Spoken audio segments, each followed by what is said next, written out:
Request है कि आप अपने फोन्स फ्लाइट मोड या फिर साइलेंट मोड पे कर दीजिए ताकि आपको डिस्टर्बेंस ना हो और आपको जो भी हो रहा है वो ठीक से समझ आओ। हम नाटक शुरू करने जा रहे हैं। शुक्रिया।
धारासार वर्षा दूर दूर तक की उपत्यकाएं भीग गई और मैं भी गई।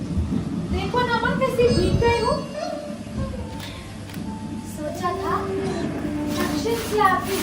फूल पंखियों को देखूंगी और देखो सब वस्त्र भिगोने में। सूखे वस्त्र कहाँ है माँ? इसी तरह खड़ी रही तो जुड़ा जाऊंगी। क्या हुआ, तुम तो बोलती क्यों नहीं? सूखे वस्त्र अंदर तलपन है। तुमने पहले से ही निकाल कर रख दिए। तुम्हें पता था मैं भीग जाऊंगी, और मैं भी जानती थी कि तुम चिंतित होगी, परंतु माँ मुझे आज भीगने का तनिक खेद नहीं। आज भीगती नहीं तो अच्छी देर जानती हो वो कितना अद्भुत क्षण था माँ, कितना अद्भुत। वस्त्र बदल लूं फिर आकर तुम्हें बताती हूँ।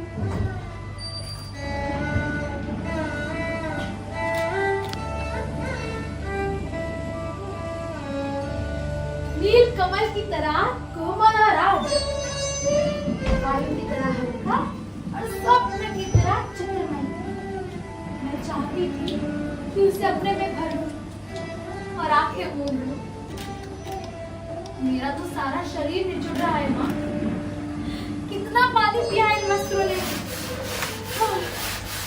शीत की चुभन के बाद उष्णता का ये स्पर्श। तुम जानती हो एक बहुत ही खूबसूरत क्षण, सौंदर्य का ऐसा साक्षात्कार तो मैंने कभी नहीं किया। ऐसा प्रतीत हो रहा था मानो कि वो सौंदर्य स्पर्शीय होकर भी मानसर हो। मैं उसे छू सकती, उसे देख सकती थी, उसे पी सकती थी। तब मैंने जाना कि वो क्या है जो भावना का कविता का रूप देता है।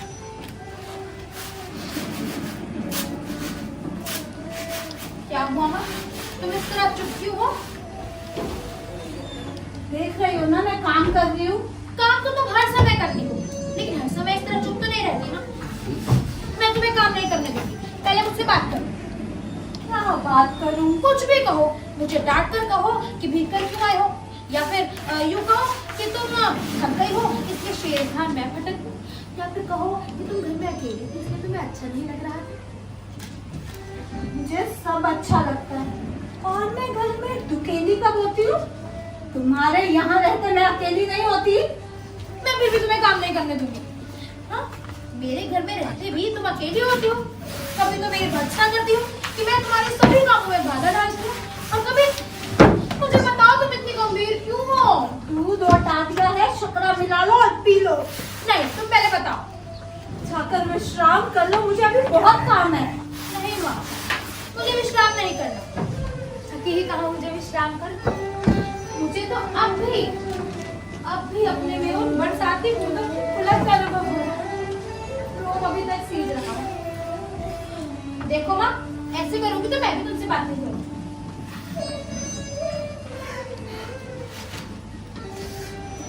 क्या हुआ माँ, तुम रो क्यों रही हो?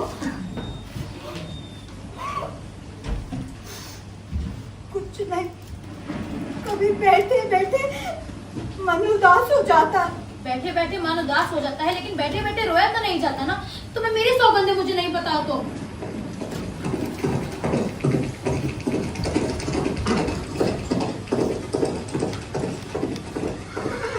ये लोग कौन है माँ? मोहता राज्य के कर्मचारी हैं। तो ये लोग यहाँ क्या कर रहे हैं? जाने क्या कर रहे हैं। कभी वर्षों में ये आकृतियां यहाँ दिखाई देती हैं, जब भी दिखाई देती है कोई ना कोई अनिष्ट होता है। कभी युद्ध की सूचना आती है, कभी महामारी की। पिछली महामारी में जब तुम्हारे पिता की मृत्यु हुई तब भी मैंने ये आकृतियां यहाँ देखी थी। परंतु ये लोग आज यहाँ क्या करने आए हैं? जाने क्या करने आए हैं। माँ, तुमने बात नहीं बताई। अग्निमित्र आज लौट आया है। लौट आया है? कहाँ से? जहाँ मैंने उसे भेजा था। तुमने भेजा था? माँ, मैंने तुमसे कितनी बार कहा है अग्निमित्र को कहीं भेजने की आवश्यकता नहीं है। तुम जानती हो मैं विवाह नहीं करना चाहती, फिर भी बार बार उसके लिए प्रयत्न क्यों करती हो? तुम्हें लगता है मैं निरंतर प्रलाप करती हूँ? मैं देख रही हूँ तुम्हारी बात ही सच होने जा रही है। वीर मित्र संदेश लाया है कि वे लोग इस संबंध के लिए प्रस्तुत नहीं है। कहते हैं क्या कि कहते हैं? क्या अधिकार है उन्हें कुछ भी कहने का? मल्लिका का जीवन उसकी अपनी संपत्ति है। वो इसे नष्ट करना चाहती है तो किसी पर भी उस पर आलोचना करने का कोई अधिकार नहीं। मैं कब कहती हूँ मुझे अधिकार है? माँ, मैं तुम्हारे अधिकार की बात नहीं कर रही। ना कहो, मैं कह रही हूँ आज तुम्हारा जीवन तुम्हारी संपत्ति है, मेरा तुम पर कोई अधिकार नहीं है। माँ, तुम मुझे समझने का प्रयत्न क्यों नहीं करती?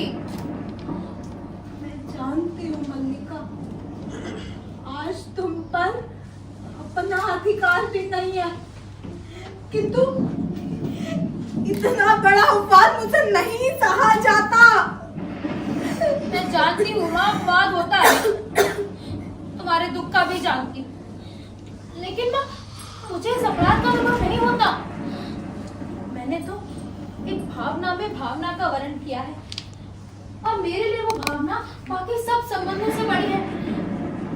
मैं अपनी भावना से प्रेम करती हूँ जो पवित्र है, कोमल है और अनश्वर है। मुझे ऐसी भावना से भी तृष्णा होती है, पवित्र, कोमल और अनश्वर। माँ, तुम मेरा विश्वास क्यों नहीं करती? तुम जिसे भावना कहती हो वे केवल छलना और आत्म प्रवंचना है। भावना में भावना का वर्णन किया है। मैं पूछती हूँ, भावना में भावना का वर्णन क्या होता है? उससे जीवन की आवश्यकताएं किस प्रकार पूरी होती हैं? भावना में भावना का वर्णन किया है। माँ, सच तो ये है कि ग्राम के अन्य व्यक्तियों की तरह भी तुम भी उन्हें संदेह और विचिंतना की दृष्टि से देखती हो। ग्राम के अन्य लोग उसे उतना नहीं जानते जितना मैं जानती हूँ। मैं उससे घृणा करती हूँ। अन्य व्यक्तियों को उससे क्या प्रयोजन? हाँ, क्या प्रयोजन? किंतु मुझे है, उसके प्रभाव से मेरा घर नष्ट हो रहा है। चिंतित ना हो हरीश शावक, घर पहुंचने वाले। क्या हुआ माँ, तुम चल क्यों दी? माँ का जीवन भावना नहीं कर्म है, उसे घर में बहुत काम है। माँ, मेरी बात तो सुनो। माँ, माँ सुनो।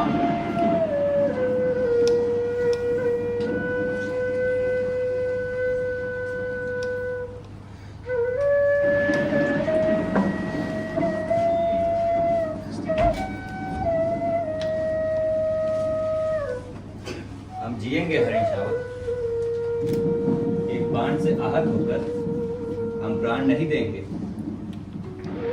एक बाण प्राण ले सकता है तो हाथों का कोमल स्पर्श प्राण दे भी तो सकता है। ये आहत हरीश शावक, यह ऐसा कौन व्यक्ति है जिसने इसे आहत किया? क्या दक्षिण की तरह यहाँ भी? आज ग्राम प्रदेश में कई नई आकृतियां देख रहा हूँ। संभवतः राज्य से कुछ कर्मचारी आए। हम सोएंगे?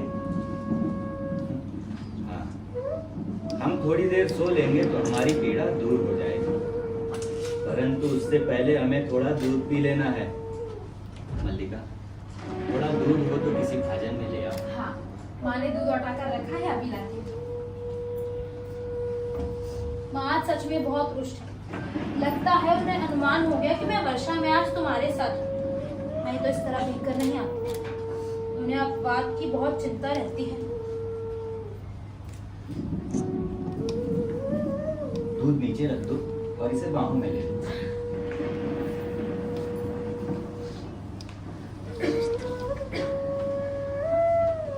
हम दूध नहीं पिएंगे, हम ऐसा हट नहीं करेंगे, हम दूध अवश्य पिएंगे। ऐसे ऐसे दूध पिलाकर इसके मांस को और कोमल कर लेना चाह रहे हो? जहां तक मैं जानता हूँ हमारा परिचय नहीं है। तुम्हारा एक अपरिचित घर में आने का साहस कैसे हुआ? कैसी आकस्मिक बात है ये? ऐसा ही प्रश्न मैं तुमसे पूछना चाहता हूँ। हमारा कहीं का परिचय नहीं है, फिर भी मेरे बाण चाहत हरीश राव को यहाँ लाने में कोई संकोच नहीं हुआ। ये तो कहो कि द्वार तक रक्त बिंदुओं के चिन्ह बने थे। अन्यथा इन बादलों से घिरे दिन में तुम्हारा अनुसरण कर पाता। देख रहा हूँ कि तुम इस प्रदेश के निवासी नहीं। मैं तुम्हारी दृष्टि की प्रशंसा करता हूँ। मेरी वेशभूषा ही इस बात का परिचय देती है कि मैं यहाँ का निवासी नहीं हूँ। मैं तुम्हारी वेशभूषा देखकर नहीं कह रहा। तो क्या मेरी ललाट की रेखाओं को देखकर जान पड़ता है चौर कर्म कतरिक सामुद्रिक का भी अभ्यास करते हो? तुम्हें ऐसा लांछन लगाते लज्जा नहीं आती? क्षमा चाहता हूँ देवी, परंतु ये हरिण शावक मेरी बाण चाहत हुआ है, इसलिए ये मेरी संपत्ति है। मेरी संपत्ति मुझे लौटा तो देंगी। इस प्रदेश में हरिणों का आखेट नहीं होता राजपुरुष। तुम बाहर से आए हो, इसलिए इतना ही पर्याप्त है कि इसके लिए हम तुम्हें अपराधी न माने। मल्लिका, इसे अंदर ले जाकर किसी तल के आश्रम पर गिरा दो। इस घर के तल पर आश्रम हरिण शावकों के लिए नहीं है। तुम देख रही हो माँ? हाँ, देख रही हूँ, इसीलिए कह रही हूँ। तल पर आश्रम मनुष्यों के सोने के लिए है, हरिण शावकों के लिए नहीं। इसे मुझे दे दो मल्लिका, इसके लिए मेरी बाहों का आस्तरण ही पर्याप्त हो। मैं इसे घर ले जाऊंगा। और राजपुरुष दत्तुल तुम्हें ले जाता देखता रहेगा? ये तो राजपुरुष की रुचि पर निर्भर करता है। राजपुरुष की रुचि और रुचि क्या होती है, संभवतः इसका परिचय तुम्हें देना होगा। संभवतः है राजपुरुष, हरिण शावक के लिए हट मत करो। प्रश्न तुम्हारे लिए अधिकार का है, उनके लिए संवेदना का। कालिदास निशस्त्र होते हुए भी तुम्हारे शस्त्र की चिंता नहीं करेंगे। कालिदास, तुम्हारा अभिप्राय है मैं जिन हरिण शावक के लिए तर्क कर रहा था वो कवि कालिदास है? हाँ, लेकिन तुम कैसे जानते हो कि कालिदास कवि है? कैसे जानता हूँ? उज्जैनी के राजसभा का प्रत्येक व्यक्ति ऋतु संहार के लेखक कवि कालिदास को जानता है। उज्जैनी का प्रत्येक व्यक्ति उन्हें जानता है? सम्राट ने स्वयं ऋतु संहार पढ़ा और उसकी प्रशंसा की, इसलिए उज्जैनी की राजसभा ऋतु संहार के लेखक का सम्मान करना चाहता है और उनको राजकवि का आसन देना चाहता है। आचार्य व रुचि इसी उद्देश्य से उज्जैनी से यहाँ आए हैं। उज्जैनी का राज्य उन्हें सम्मान देना चाहता है, राजकवि का आसन? मुझे खेद है, मैंने उनके साथ अशिष्टता का व्यवहार किया। मुझे अभी जाकर उनसे क्षमा मांगनी चाहिए।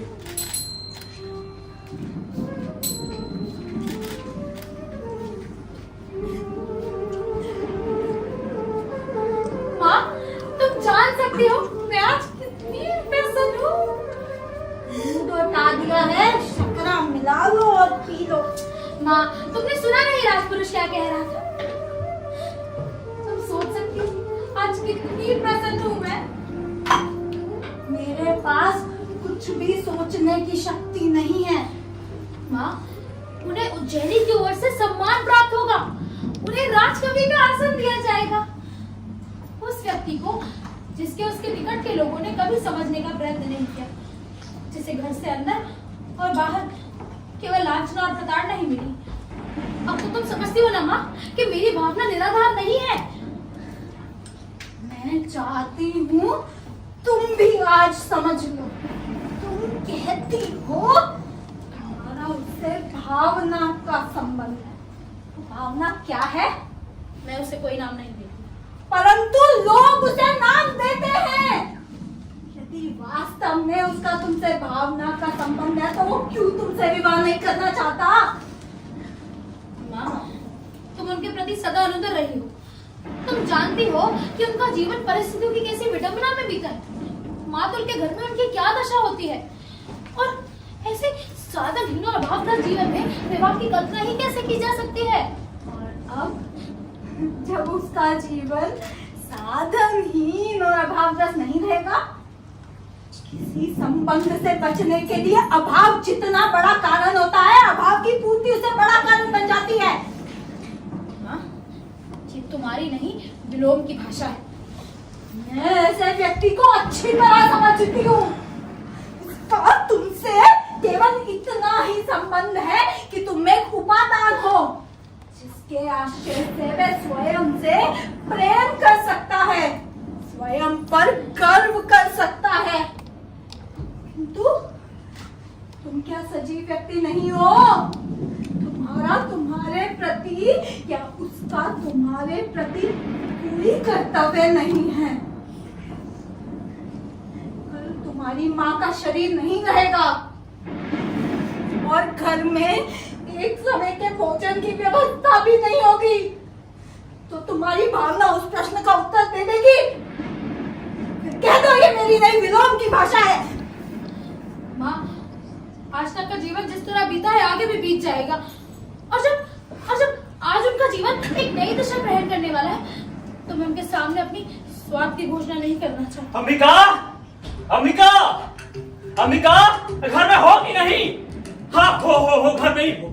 मैं सारे ग्राम प्रदेश में घोषणा करने जा रहा हूँ कि मेरा इस कालिदास नामधारी से कोई संबंध नहीं। लेकिन क्या हुआ है मातुल? मैंने इसे पाला पोसा बड़ा किया कि ऐसे दिन के लिए किस तरह ये बुलबुलें बने। तूने तो सुना है कि राज्य के लोग सम्मान किया जा रहा है, उज्जैनी से कोई आचार्य आए। यही तो मैं कह रहा हूँ। लेकिन आप तो कह रहे हैं कि मैं ठीक कह रहा हूँ। आचार्य उसे कभी अपने साथ उज्जैनी ले जाना चाहते हैं। किंतु दो रथ है, रथवान 4 अश्वारोही उनके साथ। मैं तुमसे नहीं कहता था अंबिका कि मेरे बड़ा पितामह के दौहित्र का पुत्र गुप्तराज की ओर से शकों से युद्ध कर चुका है।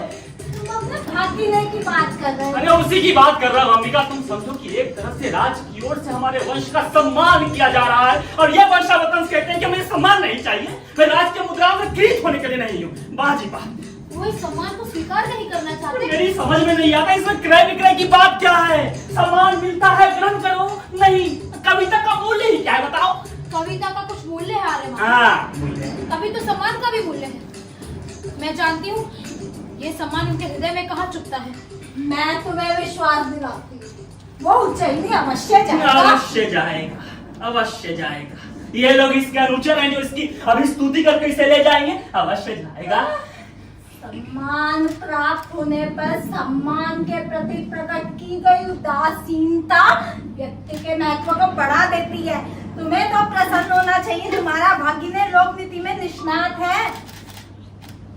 ये लोक नीति है, ये लोक नीति है, तो मैं कहूंगा लोक नीति और मूर्ख नीति दोनों का एक ही अर्थ है। जो व्यक्ति कुछ देता है, धन हो या सम्मान, वो अपना मन बदल भी सकता है, और बदल गया तो बदल गया। तुम सोचो कि सम्राट रुष्ट भी तो हो सकते हैं। एक साधारण कवि ने उनका सम्मान स्वीकार नहीं किया। मातुल आप अभी तक यहाँ वहाँ आचार्य आपकी प्रतीक्षा कर रहे हैं। और तुम यहाँ क्या कर रहे हो? मैंने तुमसे नहीं कहा था जब तुम्हें लौट करना हो तुम आचार्य के पास रहना? अरे किंतु मातुल ये भी तो कहा था कि अगर आचार्य विश्राम कर चुका तो मैं तुरंत आपको सूचना दे दूं। ये भी कहा था, किंतु वो भी तो कहा था। ये कहा तुम्हारी समझ में आ गया, किंतु वो नहीं आया। किंतु मातुल मैं तो सिर्फ किंतु क्या मातुल मूर्ख है? बताओ, तुम मुझे मूर्ख समझते हो? नहीं मातुल, मैं मूर्ख नहीं, निश्चय तुम मूर्ख, महामूर्ख हो। क्या कहा आचार्य ने? हाँ उन्होंने कहा कि आपके साथ पूरे ग्राम प्रदेश में घूमना चाहते हैं। मेरे साथ? जिस प्रदेश ने कालिदास की कविता को जन्म दिया।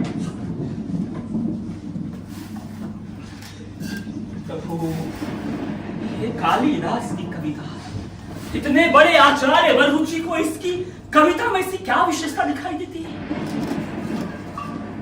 इस व्यक्ति को सामान्य लोक व्यवहार तक का तो ज्ञान है नहीं, और तुम लोक नीति की बात कहती हो।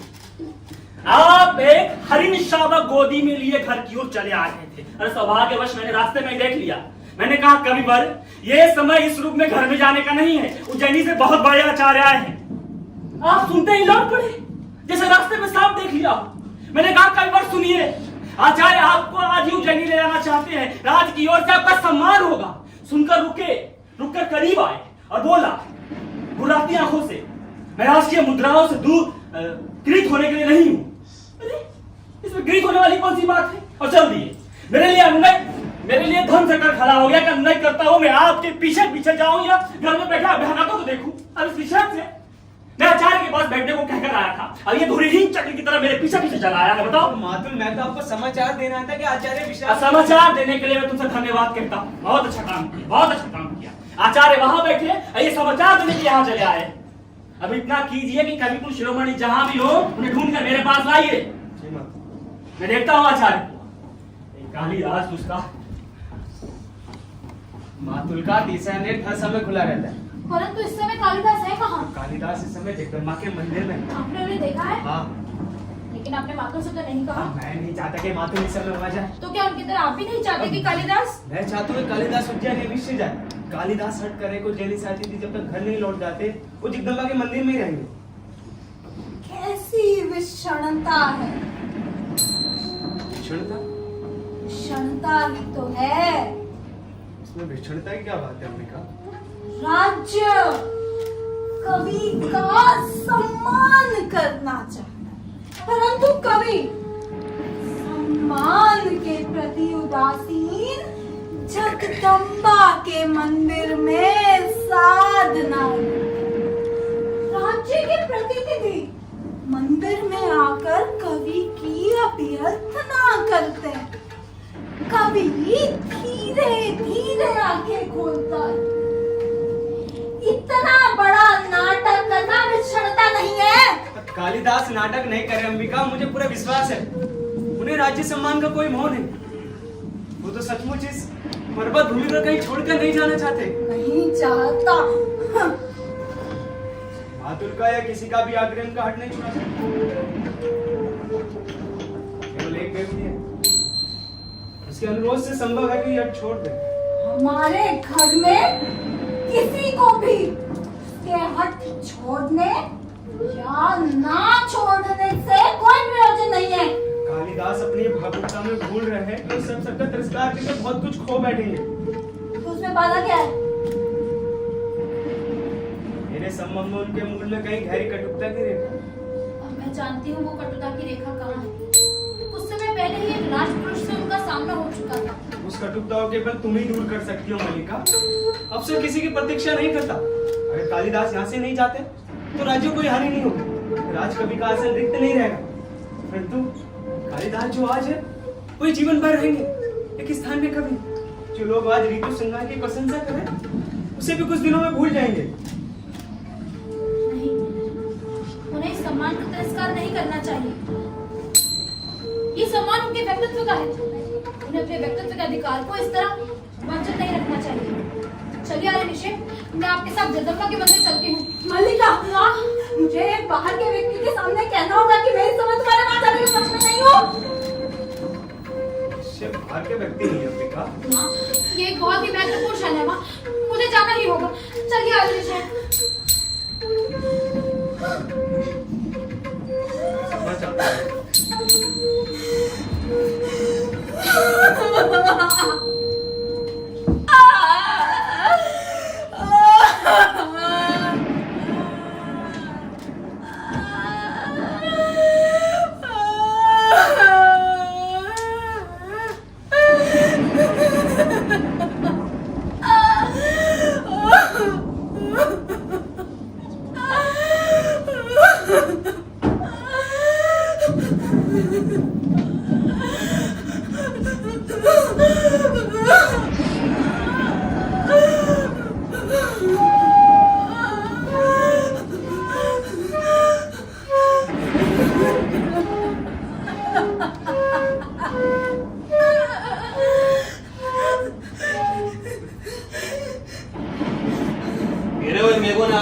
कर दिया अंबिका, या तुम्हें समय का ज्ञान ही नहीं रहा।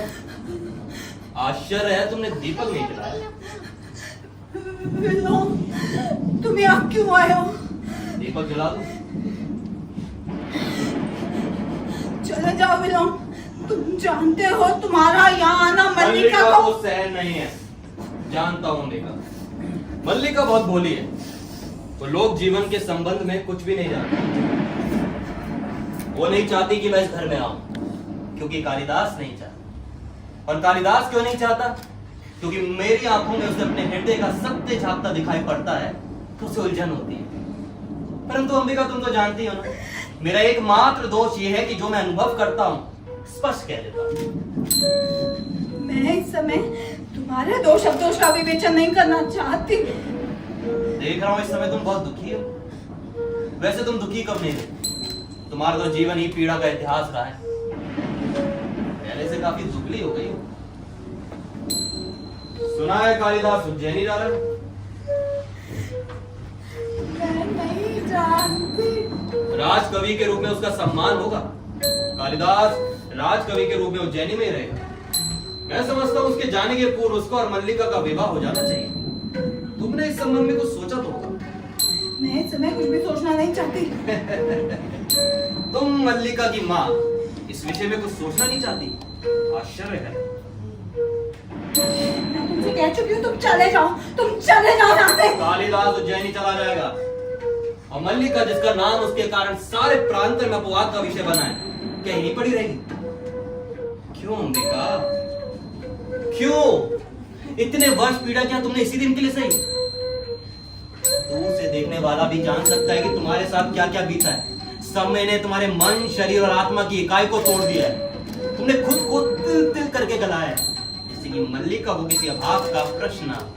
और आज जब उसके लिए जीवन भर के अभाव का प्रश्न सामने है, तो तुम कुछ सोचना नहीं चाहती?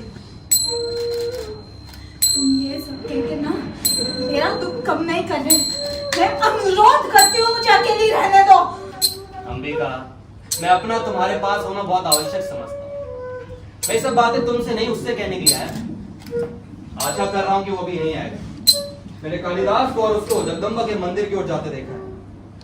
मैं यही उसकी प्रतीक्षा कर रहा हूँ। अधिक प्रतीक्षा नहीं करनी पड़ेगी विलोम। मैं जानता हूँ तुम कब, किस समय और क्यों मेरे साक्षात्कार के लिए उत्सुक होते हो। कहो, आजकल किस नए छंद का अभ्यास कर रहे हो? छंदों का अभ्यास करना मेरी वृत्ति नहीं है कालिदास।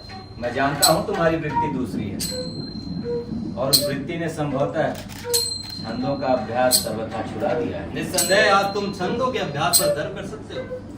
सुना है राजधानी से निमंत्रण आया। सुना मैंने भी है। तुम्हें दुख हुआ? दुख बहुत। एक मित्र के बिछड़ने का किसे दुख नहीं होता। कल ब्रह्म मुहूर्त में चले जाओगे? मैं नहीं जानता, परंतु मैं जानता हूँ आचार्य कल ब्रह्म मुहूर्त में लौट जाना चाहते हैं। राजधानी के वैभव में जाकर ग्राम प्रांतों को भूल तो नहीं जाओगे? सुना है वहां जाकर व्यक्ति व्यस्त हो जाता है। वहां के जीवन में कई तरह के आकर्षण हैं, रंगशालाएं, मदिरालय और तरह तरह की विलास भूमियां। अरे विलोम, ये समय और स्थान इन बातों के लिए नहीं है। मैं आपको इस समय यहाँ देखने की आशा नहीं कर रही थी। मैं जानता हूँ तो मुझे यहाँ पर देखकर प्रसन्न नहीं, परंतु मैं तो अफ्रीका से मिलने आया था। ये ऐसी कोई अप्रत्याशित बात तो नहीं है। विलोम का कुछ भी करना अप्रत्याशित नहीं है। हाँ, कहीं कुछ ना करना अप्रत्याशित हो सकता है। ये तो प्रसन्नता का विषय है कालिदास कि हम दोनों एक दूसरे को इतनी अच्छी तरह से समझते हैं। निस्संदेह मेरे स्वभाव में ऐसा कुछ भी नहीं है तुमसे छिपा। विलोम क्या है? एक असफल कालिदास और कालिदास एक सफल विलोम। हम कहीं ना कहीं एक दूसरे के बहुत निकट पड़ते हैं। निसंदेह सभी विपरीत एक दूसरे के बहुत निकट पड़ते हैं। अच्छा है कि तुम इस सत्य को स्वीकार करते हो। उस निकटता के अधिकार से मैं तुमसे एक प्रश्न पूछ सकता हूँ। संभव है कि फिर तुमसे अवसर बात करने का ना मिले मुझे। एक दिन का व्यवधान तुम्हें हमसे बहुत दूर कर देगा कालिदास। वर्षों का व्यवधान भी विपरीत को विपरीत से दूर नहीं करता विलोम। मैं तुम्हारा प्रश्न सुनने के लिए उत्सुक हूं। मैं जानना चाहता हूँ कि तुम अभी तक वही व्यक्ति हो ना जो कल तक? मैं तुम्हारा अभिप्राय नहीं समझ सका। मेरा अभिप्राय ये है कि तुम अभी तक वही कालिदास हो ना जो कल तक? अरे विलोम, मैं इस प्रकार की अनर्गलता स्वयं नहीं समझती। अनर्गलता? इसमें अनर्गलता क्या मल्लिका? मैं तो बहुत सार्थक प्रश्न पूछ रहा हूँ। कालिदास, मेरा प्रश्न सार्थक नहीं है क्या? अंबिका, अंबिका, मेरा प्रश्न सार्थक नहीं है क्या? मैं इस संबंध में कुछ नहीं जानती और ना ही जानना चाहती हूँ। ठहरो अंबिका, आज तक ग्राम प्रांत में कालिदास और मल्लिका के संबंध को लेकर बहुत कुछ कहा जाता अरे है। विलोम, उसे दृष्टि में रखते हुए क्या ये उचित नहीं है कि कालिदास ये स्पष्ट कह दे कि उसे उज्जैन अकेले ही जाना या फिर? कालिदास आपके किसी भी प्रश्न का उत्तर देने के लिए बाध्य नहीं है। मैं कब कहता हूँ कि बाध्य है, परंतु हो सकता है कि कालिदास का अंतर्करण उसे उत्तर देने के लिए बाध्य करे। क्यों कालिदास मेरे मित्र? मैं तुम्हारी प्रशंसा करने के लिए अवश्य बात नहीं। तुम दूसरों के जीवन में ही नहीं, उनके घर में भी अनधिकार प्रवेश कर जाते हो। अनधिकार प्रवेश? मैं? अंबिका, तुम्हें कालिदास की बात कहां तक संगत प्रतीत होती है कि मैं विलोम दूसरों के घर में अनधिकार प्रवेश कर जाता हूँ?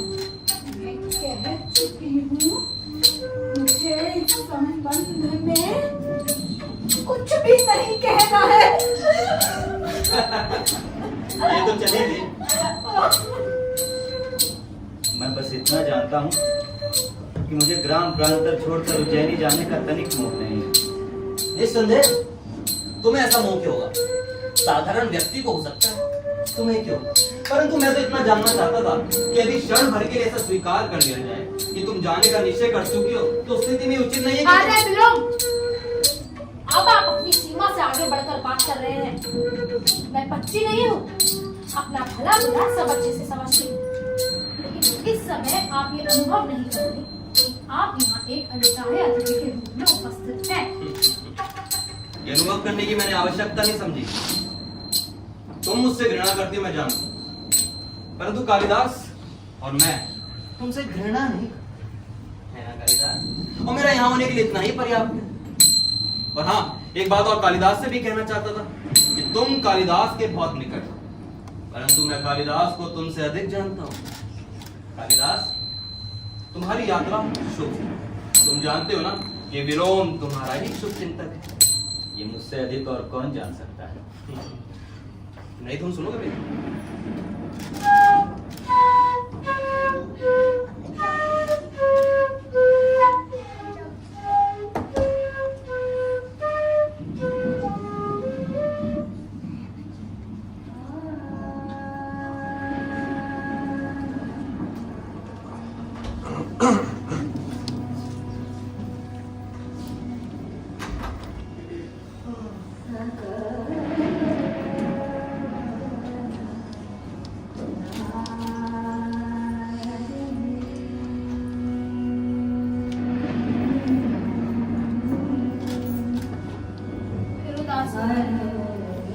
देखो, तुम मुझे वचन दे चुके हो।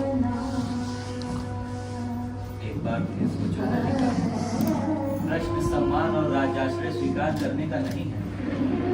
उससे कहीं बड़ा प्रश्न मेरे सामने है। और वो प्रश्न मैं हूँ ना?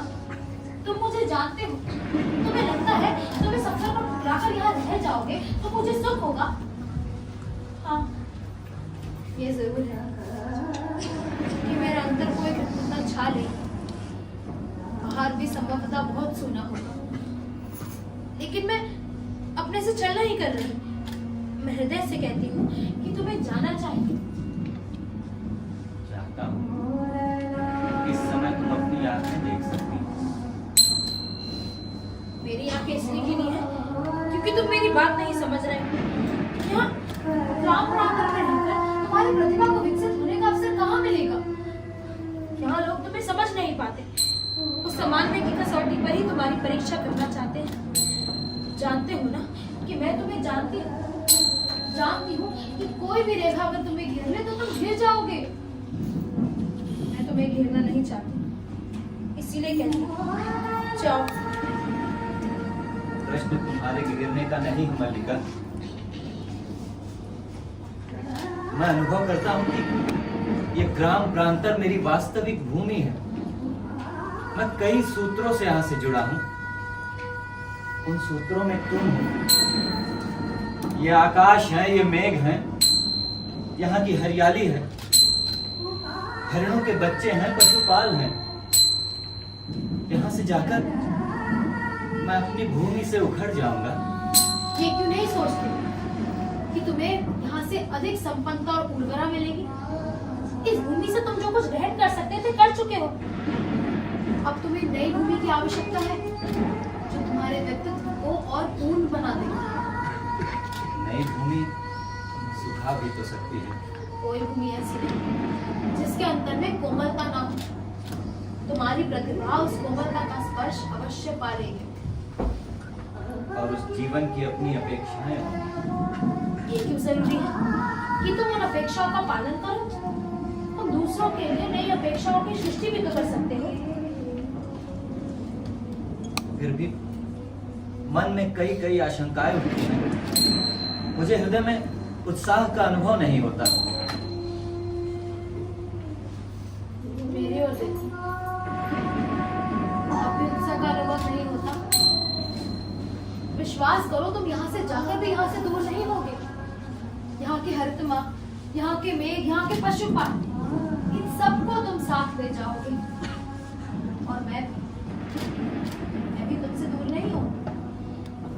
तुम्हारे निकट होना चाहूंगी, पर्वत शिखरों पर चली जाया करूंगी और उड़कर आते मेघों में घेर जाया करूंगी। लगता है वर्षा होने वाली है, अंधेरा भी बहुत हो गया है। आचार्य तुम्हारी प्रतीक्षा कर रहे होंगे। मुझे जाने के लिए कह रही हो? हाँ, देखना तुम्हारे पीछे मैं प्रसन्न रहूंगी, खूब घूमूंगी और हर संध्या जगदम्बा के मंदिर में सूर्यास्त देखने जाया करूंगी। इसका अर्थ तुमसे विदा लूं? नहीं, विदा तुम्हें नहीं दूंगी, केवल प्रार्थना करूंगी कि तुम्हारा पथ प्रशस्त हो। जाओ।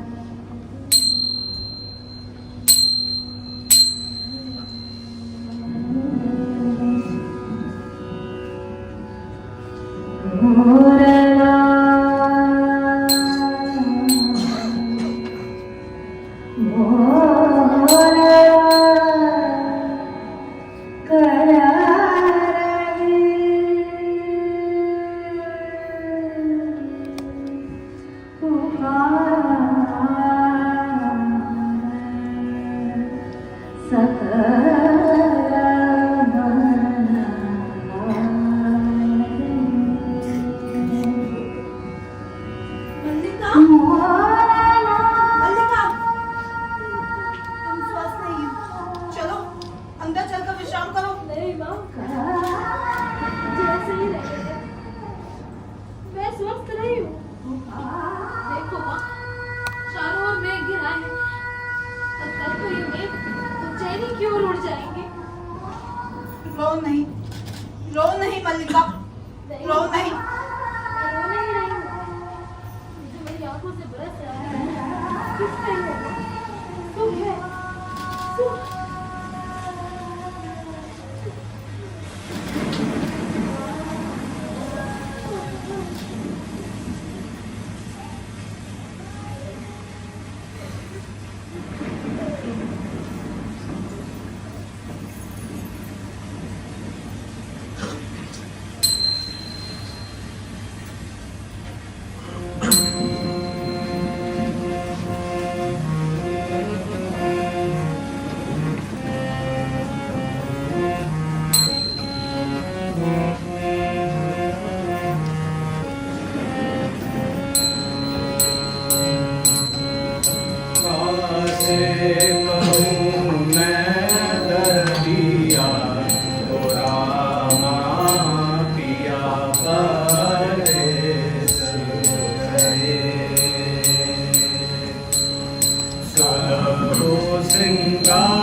अम्बिका का स्वास्थ्य?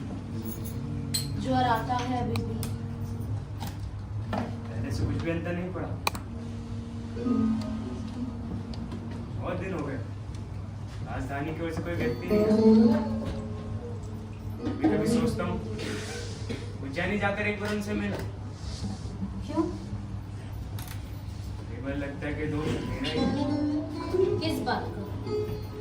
अब तुम जानती हो मलिका, मैंने आशा नहीं की थी कि कालिदास उज्जैनी जाके इस तरह वहीं क्यों हो जाएंगे। और मैं प्रसन्न हूँ कि वहाँ जाकर वो इतने व्यस्त हैं। यहाँ उन्होंने केवल ऋतुसंहार की ही रचना की थी, वहाँ उन्होंने 2 और नए काव्यों की रचना की। सुना है उनकी एक और महाकाव्य की बहुत चर्चा है, लेकिन उसकी प्रतियां मुझे नहीं मिल पाई। सुना तो ये भी था कि गुप्त वंश की राजदूता से उनका विवाह हो गया।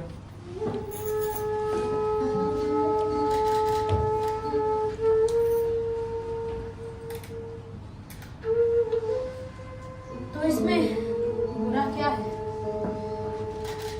एक तरह से देखे तो बुरा नहीं भी, लेकिन यहाँ रह के जो उनका आग्रह था कि जीवन भर विवाह नहीं करेंगे, उस आग्रह का क्या हुआ? उन्होंने ये नहीं सोचा कि उसी आग्रह की रक्षा के लिए तुमने अपना पूरा जीवन। उनके प्रसंग में मेरी बात नहीं आती। मैंने एक अनेक साधारण व्यक्तियों में से हूँ, वो असाधारण है, उन्हें जीवन में असाधारण का ही साथ चाहिए। सुना है राजदूहिता बहुत विदुषी है। हाँ, बहुत शास्त्र दर्शन पढ़ी। मैंने कहा एक तरह से देखे तो बुरा नहीं भी, किंतु दूसरी तरह देखने पर बहुत गिलानी होती है।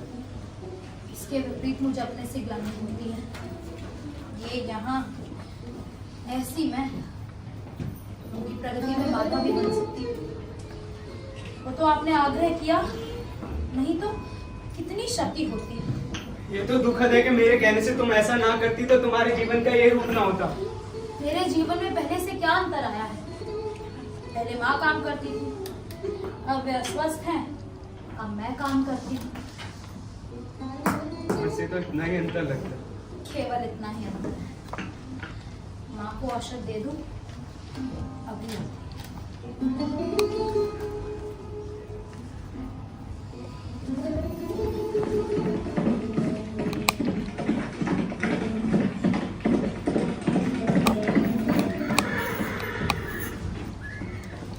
लगता है आज लोग फिर कुछ लोग बाहर से आ रहे हैं।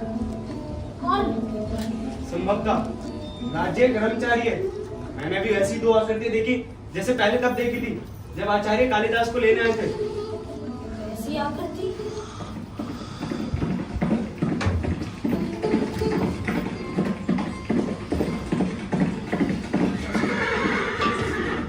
नहीं कैसे? क्या हुआ? मैंने अभी एक और आकृति घूम रहे जाऊँ देखा। वो एक परिचित आकृति थी मलिका। परिचित आकृति? हाँ, मुझे विश्वास है वो स्वयं कालिदास है। कालिदास? ये कैसे संभव है? वो घोड़ा दौड़ाते पर्वत शिखर की ओर गए। ट्रेन राजा की वेशभूषा में कोई और उन्हें पहचाने, निश्चय के आगे पहचाने भूल नहीं कर सकती। मैं अभी जाकर देखता हूँ, संभवतः राज्य कर्मचारी उन्हीं के साथ आए। वो आए हैं और पर्वत शिखर की ओर गए हैं।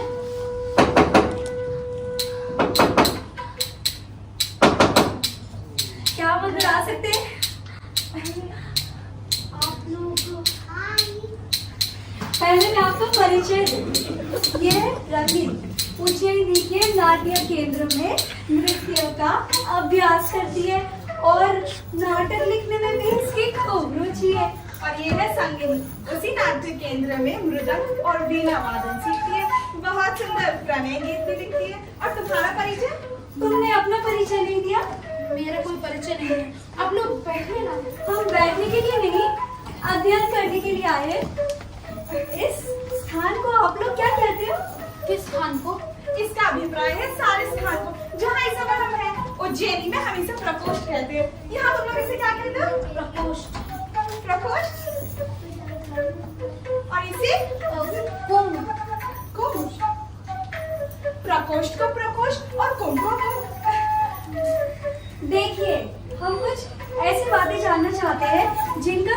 यहाँ के और केवल यहाँ के जीवन से हो।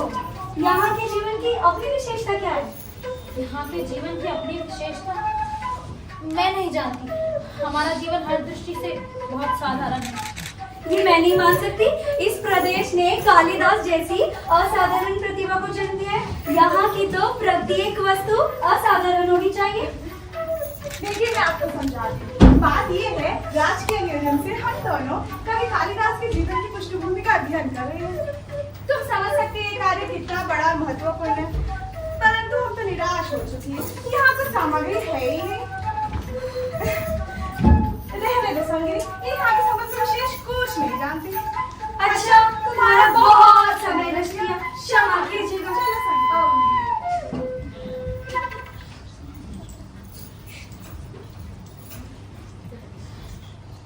आज वर्षों बाद तुम लौट कर आए हो।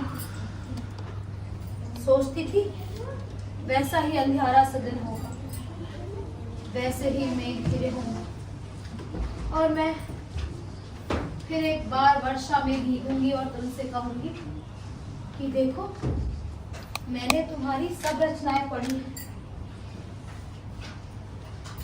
उज्जैनी के व्यवसायियों से कितना कितना कहकर मैंने तुम्हारी ये रचनाएं मंगवाई थी। सोचा था मेघदूत की पंक्तियां तुम्हें गा गा कर सुनाऊंगी।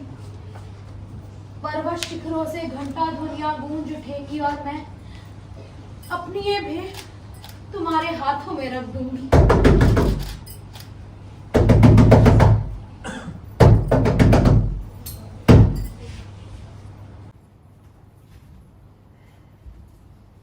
मुझे विश्वास है कि मैं इस समय देवी मल्लिका के सम्मुख खड़ा हूँ। कहिए। देव मातृगुप्त के अनुचरों का अभिवादन स्वीकार कीजिए। देव मातृगुप्त? देव मातृगुप्त कौन है? ऋतु संहार, कुमार संभव, मेघदूत एवं रघुवंश के प्रणेता कविंद्र, राजनीति निष्णात, आचार्य तथा कश्मीर के भावी शासक, देव मातृगुप्त की परम विदुषी देवी प्रेंगु मंजरी आपके साक्षात्कार के लिए उत्सुक है। हम उनके अनुचर इस बात की पूर्व सूचना के लिए आपके सामने उपस्थित है देवी। लेकिन ऋतु संहार आदि के प्रेरणा कवि तो कालिदास है और आप कह रहे हैं वे गुप्त राज की ओर से कश्मीर का शासन संभाले जा रहे हैं। मातृगुणी का नया नाम है। वे कश्मीर का शासन संभालने जा रहे हैं और उनकी अर्धांगिनी मुझसे मिलने आ रही है। अब मुझे विश्वास है कि इस गौरवपूर्ण अवसर पर अपने उपयोग गृह के वस्तु विन्यास में कुछ परिवर्तन आवश्यक समझेंगे। इसे आपका आदेश समझते हुए अभी अपने हाथों संपन्न किए देते हैं। आओ नासिक, आओ अनुस्वार। देवी अनुस्वार, मैं समझता हूँ ये आसन द्वार के थोड़ा निकट होना चाहिए। द्वार के निकट? देवी द्वार से प्रवेश करेंगी और आसन द्वार के निकट होगा। तो उस स्थिति में इसे इसकी वर्तमान स्थिति से 7 अंगुल दक्षिण की ओर हटा देना चाहिए। दक्षिण की ओर? अरे मैं समझता हूँ 5 अंगुल उत्तर की ओर होनी चाहिए। हाँ। खवाक से सूर्य की किरण सीधी इस पर पड़ती है। अच्छा, मैं तुमसे सहमत नहीं। मैं तुमसे सहमत नहीं हूँ। तो विवादास्पद से होने से आसन को यहीं रहने दिया जाए। अच्छी बात, इसे यही रहने दिया। किंतु वो कुंभ मैं समझता हूँ एक कुंभ इस कोने में होना चाहिए और दूसरा उस कोने में होना चाहिए। मैं समझता हूँ इस प्रकोष्ठ में कुंभ होना ही नहीं चाहिए। क्यों क्यों क्यों का कोई उत्तर नहीं है। मैं तुमसे सहमत नहीं हूँ। तो अब तो कुंभ को भी यही रहने दिया जाए। अच्छी बात है, कुंभ को भी रहने दीजिए। परंतु ये वस्त्र हाँ ये वस्त्र अभी गीले हैं, इसलिए ने यही रहने दिया। अच्छी बात है, वस्त्र को भी रहने दिया जाए। किंतु ये चूल्हा यहाँ पड़ा हुआ है, इसे यहाँ से हटा देना चाहिए। चूल्हा हटाने का अर्थ है आसपास की सभी वस्तुओं को हटाया जाए। हाँ। इसके लिए बहुत समय चाहिए। और समय के अतिरिक्त बहुत धैर्य चाहिए। धैर्य के साथ बहुत परिश्रम चाहिए। और मैं समझता हूँ कि इन झूठे भाजनों को हाथ लगाना हम दोनों के स्थिति के अनुकूल नहीं है। मैं भी यही समझता हूँ। तो इस बात में हम दोनों की सहमति है कि चूल्हे को यहाँ से ना हटाया जाए। अरे मैं समझता हूँ हम दोनों सहमत हैं। अनुस्वार, पहली बार अनुस्वार। और कुछ तो शेष नहीं। अब मेरे विचार में कुछ भी शेष नहीं है। नहीं, अभी है। तुझो क्या? वो चौकी बहुत देर से यहाँ पड़ी है, इसे यहाँ से अवश्य हटा देना चाहिए। है? मैं इसे सहमत हूँ। अनुस्वार, दूसरी बार। तो हटा देना चाहिए। हाँ हाँ अवश्य हटा देना चाहिए। तो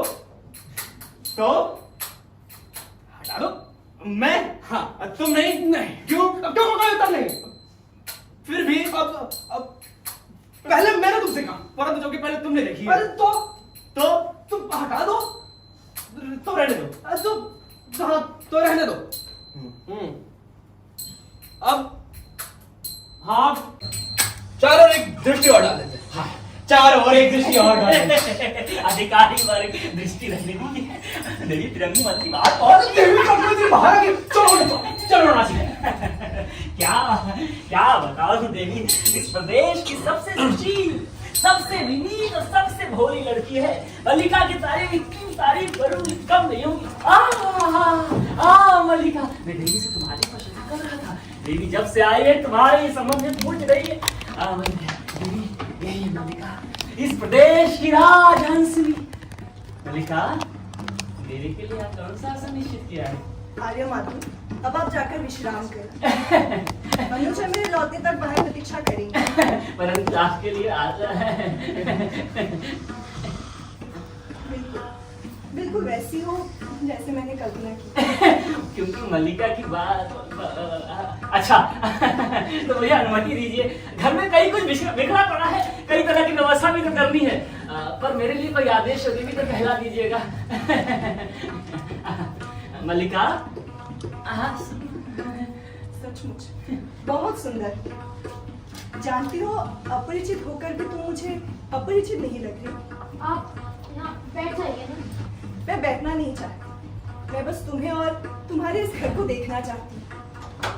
वो प्रायः यहाँ का स्मरण क्या करते थे? जिन दिनों मेघदूत लिख रहे थे, उन दिनों प्रायः यहाँ का स्मरण क्या करते थे? इस भूमि का आकर्षण ही मुझे यहाँ लेकर आई, अन्यथा दूसरे मार्ग से जाने में अधिक सुविधा थी।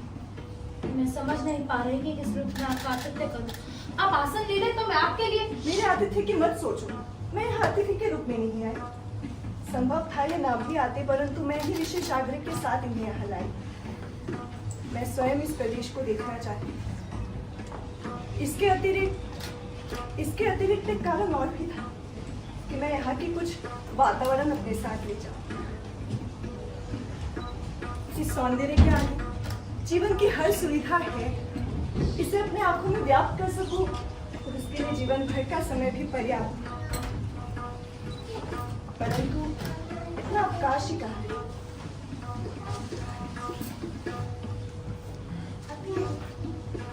काश्मीर की स्थिति इतनी अस्थिर है कि मेरा एक एक दिन वहां से दूर रहना कई कई समस्या उत्पन्न कर सकती है। प्रदेश का शासन बहुत बड़ा उत्तरदायित्व है और मेरे ऊपर तो इससे भी बड़ा उत्तरदायित्व है, क्योंकि कश्मीर की स्थिति बहुत संकटपूर्ण है। यूं तो वहाँ के सौंदर्य की चर्चा इतनी है, परंतु उसे देख सकूं इतना अवकाश ही कहाँ है। इसलिए तुमसे स्पर्धा होती है। सौंदर्य का इस है जो थोक हमारे लिए केवल एक सपना है।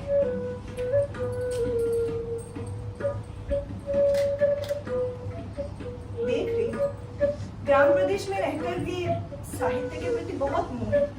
किसकी रचना है ये? कालिदास की।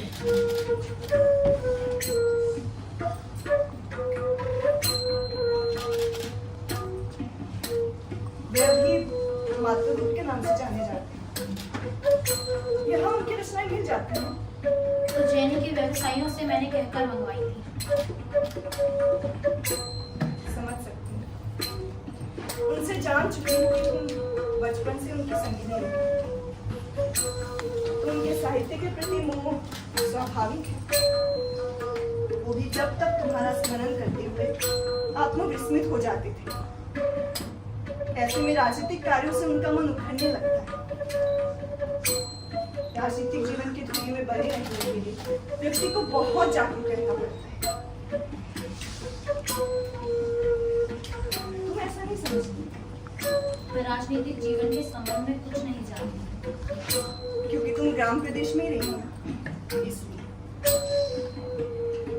मेरे यहाँ आने से पहले राज्य के जो अधिकारी आए थे, मैंने उन्हें औपचारिकता के लिए भेजा था। देखा है उन्हें? देखो, तो उनमें से जिन्हें भी तुम अपने योग्य समझो, उन्हीं के साथ तुम्हारे विवाह का प्रबंध किया जा सकता है। इस विषय की चर्चा छोड़ दीजिए। क्यों? तुम्हारे मन में ये कल्पना नहीं होती कि तुम्हारा अपना घर हो, परिवार हो? इसके मन में ये कल्पना नहीं है, इसके मन में ये कल्पना नहीं है, क्योंकि ये भावना के स्तर पर जीती है। माँ तुम उठ क्यों आए? चलो भावना, माँ, चलो चलकर बैठी रहो। मैं किसी आने वाले से बात भी नहीं कर सकती क्या? दिन वर्ष माँ मुझे घुटते हुए बीत गए। ये घर मेरे लिए घर नहीं, काल गुफा है जिसमें मैं हर समय बंद रहती हूँ। माँ स्वस्थ नहीं, तुम चाहती हो मैं किसी से बात भी ना करूं? माँ लेकिन स्वस्थ नहीं हो, चलो विश्राम करो। तुम्हारी अपेक्षा में मैं अधिक स्वस्थ हूँ। मैं तो तुम्हारी सुविधा हो इसी के लिए कहती हूँ। परंतु अभी मुझे आगे की यात्रा आरंभ कर देनी होगी। अनुचर प्रतीक्षा करे होंगे, इसलिए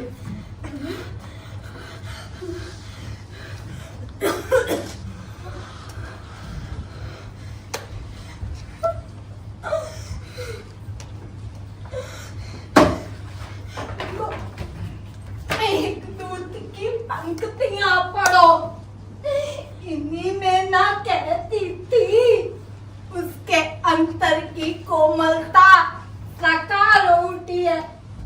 उस कोमलता का और साकार रूप भी देख लिया तुमने। आज वो तुम्हें तुम्हारी भावना का मूल्य देना चाहता है, तो क्यों नहीं स्वीकार कर लेती? की भित्तियों का परिसंस्कार हो जाएगा और तुम भी के यहाँ परिचारिका बनकर रह सकोगी। इससे बड़ा क्या सौभाग्य चाहिए तुमको जीवन में? राजवधु की अपनी जीवन दृष्टि है, कोई और उसके लिए कैसे उत्तरदायी हो सकता है? हम कुछ नहीं जानते, कुछ नहीं समझती। माँ तो जीवन की भावना भी नहीं जानती। माँ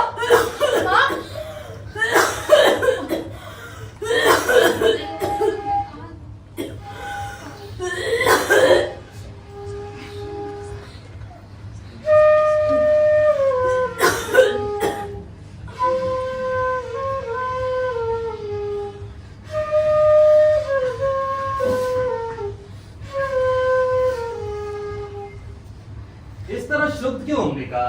आज तो सारा ग्राम प्रांत तुम्हारे सौभाग्य पर स्पर्धा कर रहा है।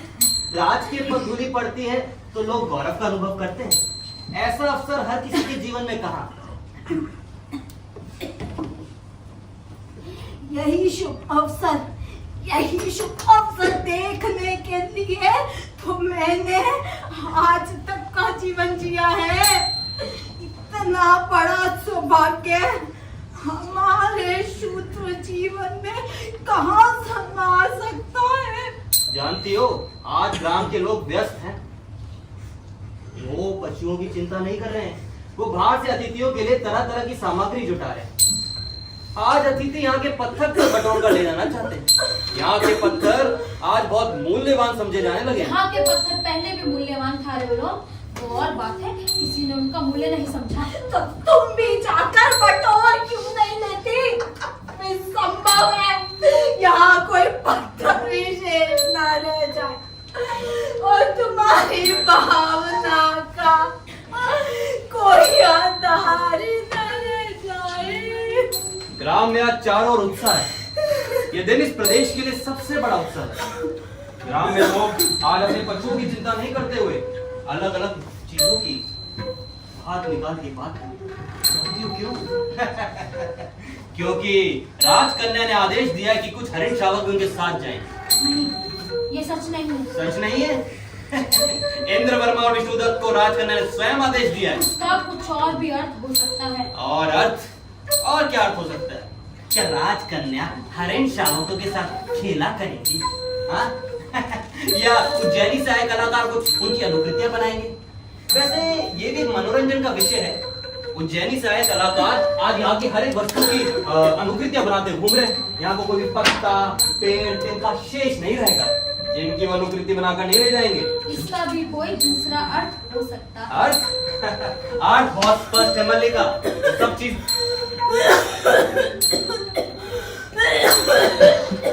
आनंद लो, इस समय माँ का स्वास्थ्य ठीक नहीं है। मैं आपसे विनती करती हूँ आप इस समय यहाँ से चले जाएं। ठीक है, तुम अंबिका को भीतर ही लेके चली जाओ। उसका स्वास्थ्य ठीक नहीं है। उत्सव और कोलाहल उसके मन को और शांत कर देगा। मैं तो उत्सव की सूचना देने आया था। आश्चर्य है कि कालिदास ने आना उचित नहीं समझा। कल तो सुना है वो लोग लौट भी जाएंगे। उसने आना उचित नहीं समझा क्योंकि वो जानता है अंबिका अभी जीवित है। अंबिका, कोई व्यक्ति किसी संबंध को ऐसे तोड़ता नहीं, विशेष रूप से वो जिसे कवि का कोमल हृदय प्राप्त हो। अरे बिलो, मैं आपसे कह रही हूँ आप इस समय यहाँ से चले जाएं। आपकी बातों से माँ का मन विशुद्ध होता है। हाँ, मेरी बातों से इसका मन विशुद्ध होता है। मैं समझता हूँ उसके कारण दूसरे हैं और अंबिका भी जानती है कि इन कारणों से उसका मन विशुद्ध होता है। ऐसी बहुत सी बातें जो उसके दिल में रहती हैं वो कह नहीं पाती, लेकिन मैं कह देता हूँ। तुम्हें मेरा यहाँ आना खर रहा है, मैं जा रहा हूँ। ये कोई नई बात नहीं, परंतु मैं कुछ देर और यहाँ रुकना चाहूंगा। पर्वत शिखर की ओर से एक अश्वारोही आते देख रहा हूँ। संभव है कुछ देर यहाँ रुकना चाहिए। उस स्थिति में मैं उससे उसकी कुशल क्षेम पूछ लूंगा। मेरी उससे पुरानी मित्रता जब है। अरे बिलो, आप उससे मिलना चाहें तो ये समय और स्थान उसके लिए नहीं है। मैं आपसे कह रही हूँ आप इस समय यहाँ से चले जाएं। ये मेरा घर और मैं नहीं चाहती यहाँ कोई आयातित छुट्टी ऊपर हो। माँ से कह दो कि यहाँ से चले जाएं। तुम स्वस्थ नहीं हो और मैं नहीं चाहती कि मेरे घर में कोई आयातित छुट्टी ऊपर हो। अरे बिलो, मैं आपसे फिर कह रही हूँ आप यहाँ से चले जाएं। आप नहीं चाहते कि चला जाता हूँ, परंतु क्या अयाचित स्थिति उत्पन्न हो सकती है जान सकता हूँ? अंबिका बताओ। मैं जानती थी, आज नहीं अब से जानती थी। वो आता तो मुझे आश्चर्य होता, अब मुझे कोई आश्चर्य नहीं है, कोई आश्चर्य नहीं है, बल्कि प्रसन्नता है। मैं उसके संबंध में जो सोचती थी ठीक सोचती थी। शांत हो जाओ अंबिका, शांत हो जाओ। मुझे भी खेद है, अपनी मित्रता पे भरोसा भी था, परंतु अब नहीं रहा। उसे कभी भी हमें अपने मित्र के योग्य नहीं समझा। फिर समान की समान से तुम मित्रता। अरे बिलो, मैं आपसे फिर कह रही हूँ आप यहाँ से चले जाएं, अन्यथा वास्तव में ही यहाँ एक अयाचित स्थिति उत्पन्न हो जाएगी। ठीक है, चला जाता। अंबिका, मुझे तुम्हारे स्वास्थ्य की बड़ी चिंता है। जहाँ तक संभव हो घी और मधु का सेवन करो। मैंने अभी नया नया मधु निकाला है, आवश्यकता पड़े तो मैं भिजवा दूंगा। हमें मधु की आवश्यकता नहीं है, हमारे घर में पर्याप्त मात्रा में मधु है। ऐसा? ठीक है मेरा अंबिका, मैं चलता हूँ। पर हाँ, यदि मधु की आवश्यकता पड़े तो संकोच न करना।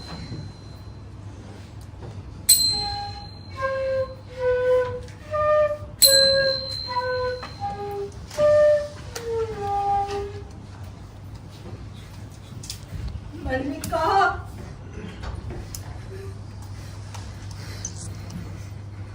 अब भी रोती हो उस व्यक्ति के लिए, उस व्यक्ति के लिए जिसने के संबंध में कुछ मत कहो बाप, कुछ मत कहो।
मल्लिका, कौन है?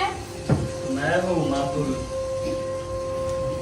देखो वर्षा है मातुल की ख्यात होती। अरे मातुल, आप ऐसी वर्षा में? वर्षा से बचने के लिए तुम्हारे घर के सिवा कोई शरण नहीं। सोचा जो हो, इस मातुल के लिए आज भी तुम नहीं मिलता।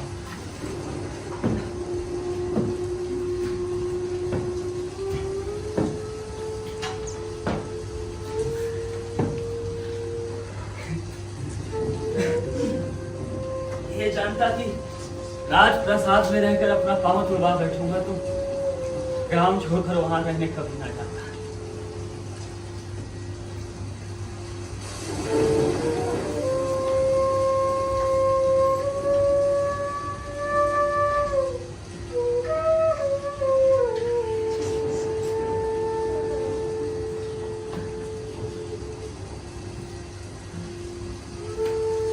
तुमने घर की क्या अवस्था कर रखी है?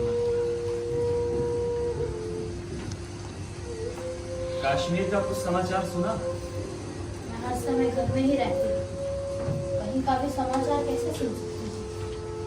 मैंने सुना है, विश्वास नहीं होता, परंतु होता भी है।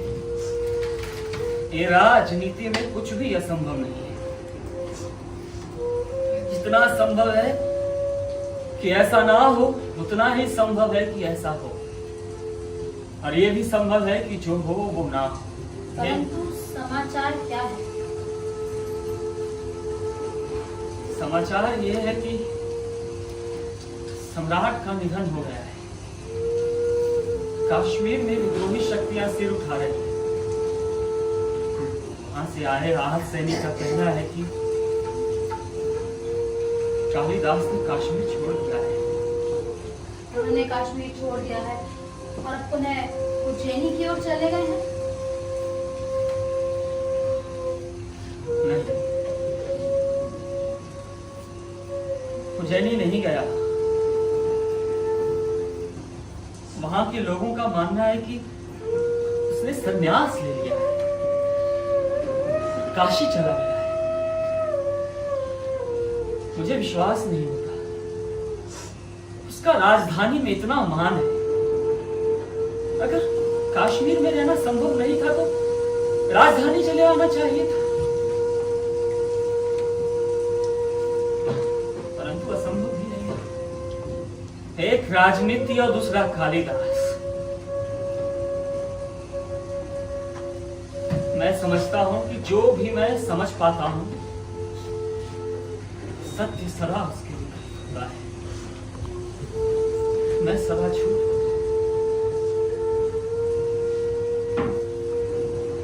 इससे अब तुम निष्कर्ष निकाल लो कि सत्य क्या हो सकता है। उसने संन्यास लिया है या नहीं लिया है? मैं समझता हूं कि उसने संन्यास नहीं लिया है। इसलिए सत्य यही होना चाहिए कि उसने संन्यास ले लिया है और काशी चला गया है। नहीं, ये सत्य नहीं हो सकता। मेरा हृदय इसे स्वीकार नहीं करता।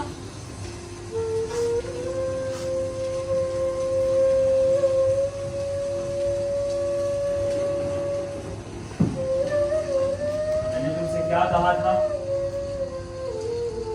कि मैं जो कहूंगा वो कभी सत्य नहीं हो सकता, कभी नहीं। इसलिए मैं कुछ नहीं कहता। उसने संन्यास लिया तो भी मैं झूठा, काशी नहीं गया तो भी मैं झूठा। ये तो ठीक है।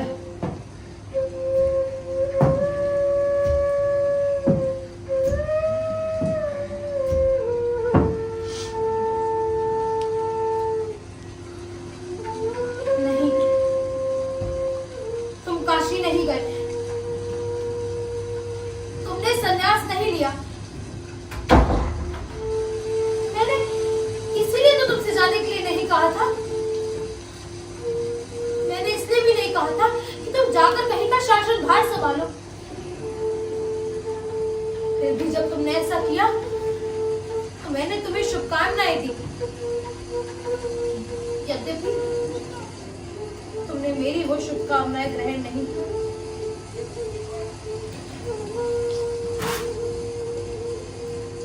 मैं अब तुम्हारे जीवन में नहीं रही, परंतु तुम मेरे जीवन में सदैव बने रहे। मैंने कभी भी तुम्हें अपने से अलग नहीं होने दिया।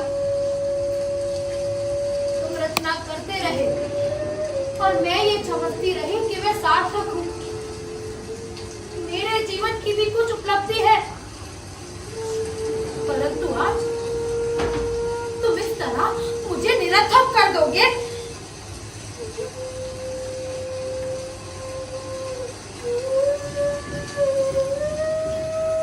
इस जीव को देखते हो, पहचान सकते हो? ये मल्लिका है जो अब धीरे धीरे बड़ी हो रही है और माँ के स्थान पर अब मैं इसकी देखभाल करती हूँ। ये मेरे आभाव की संतान है। जो भाव तुम थे वो दूसरा कोई और ना हो सका, परंतु आभाव के पोस्ट में किसी दूसरे की जाने कितनी कितनी आवृत्तियां होते हैं।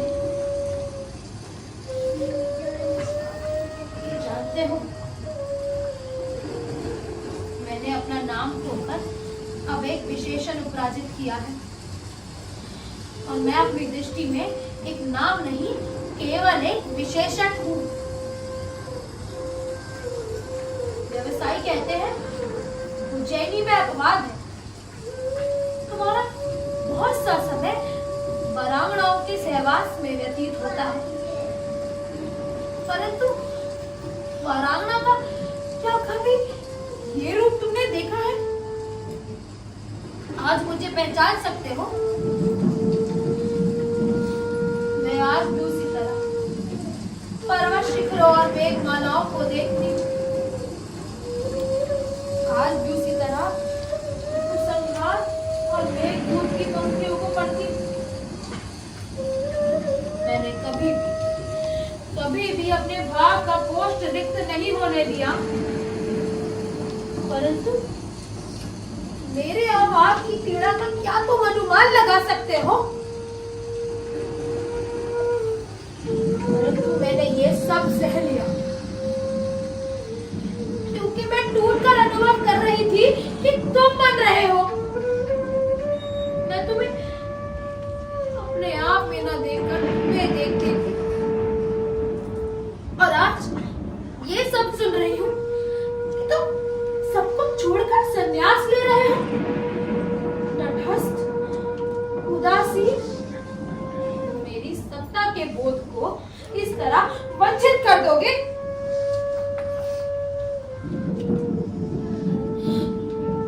आज भी वही आषाढ़ का दिन है,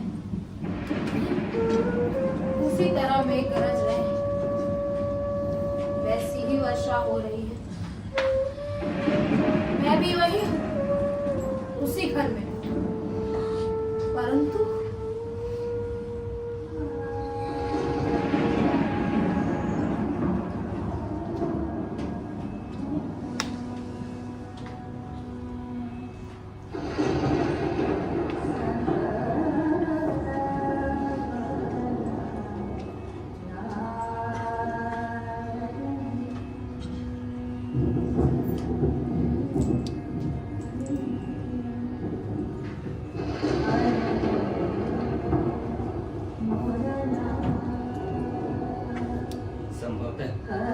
पहचानती नहीं और ना पहचानना ही स्वाभाविक है, क्योंकि मैं वो व्यक्ति नहीं हूं जिसे तुम जानती रही हो। दूसरा व्यक्ति हूं, और सत्य कहूं तो वो व्यक्ति हूं जिसे मैं स्वयं नहीं जानता। तुम इस प्रकार जड़ सी क्यों खड़ी हो? मुझे देखकर आश्चर्य हुआ। आश्चर्य? मुझे तो विश्वास ही नहीं हो रहा कि तुम हो और मैं जो तुम्हें देख रही हूँ मैं ही हूँ। देख रहा हूं कि तुम भी वो नहीं रही। सब कुछ बदल गया है। क्या संभव है परिवर्तन केवल मेरी दृष्टि में हुआ हो? मुझे विश्वास नहीं होता कि ये स्वप्न नहीं है। नहीं, ये स्वप्न नहीं है। यथार्थ है कि मैं यहाँ हूँ। दिनों का थका टूटा हारा यहाँ आया हूँ कि एक बार यहाँ के यथार्थ को देख लूं।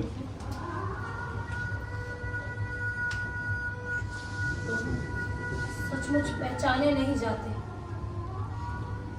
और तुम ही कहाँ पहचानी जाती हो? ये घर भी कितना बदल गया है। मैं आशा कर रहा था कि मैं जब कभी लौट कर आऊंगा यहाँ सब कुछ वैसा ही होगा, ज्यों का त्यों, यथास्थान। पर यहाँ कुछ भी तो यथास्थान नहीं है। तुमने सब कुछ बदल दिया, सभी कुछ बदल दिया। मैंने नहीं बदला। जानता हूं तुमने नहीं बदला, परंतु मल्लिका, मैंने ये कभी नहीं सोचा था कि ये घर भी मुझे अपरिचित लग सकता है और तुम भी अपरिचित लग रही हो। इसीलिए कहता हूं कि संभव है कि दृश्य उतना नहीं बदला जितना कि मेरी दृष्टि बदल गई है। आर्य मातुल से आज ही पता चला कि तुमने कश्मीर छोड़ दिया है। हाँ, क्योंकि सत्ता और प्रभुता का मोह छूट गया। आज मैं उस सब से मुक्त हूं जो वर्षों से मुझे कसता रहा है। कश्मीर में लोग समझते हैं कि मैंने संन्यास ले लिया, परंतु मैंने संन्यास नहीं लिया। एक आकर्षण जो वर्षों से मुझे एक सूत्र की तरह खींचता रहा, जिसे तोड़कर मैं यहां से गया था। यहाँ की एक एक वस्तु के रूप और आकार का स्मरण है मुझे। कुंभ, कुशा, दीपक, गिरु की आकृतियां और तुम्हारी आंखें। जाते वक्त तुम्हारी आंखों का जो रूप मैंने देखा था वो आज तक मेरी स्मृति में अंकित है। मैं अपने आप को विश्वास दिलाता रहा कि मैं यहाँ कभी भी लौट कर आऊं, यहाँ सब कुछ वैसा ही होगा।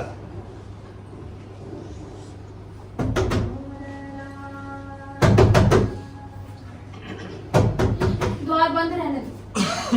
जो बात कर रहे हो करते जाओ।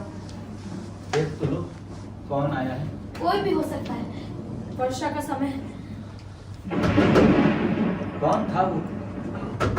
हर समय द्वार बंद, जब आओ द्वार बंद।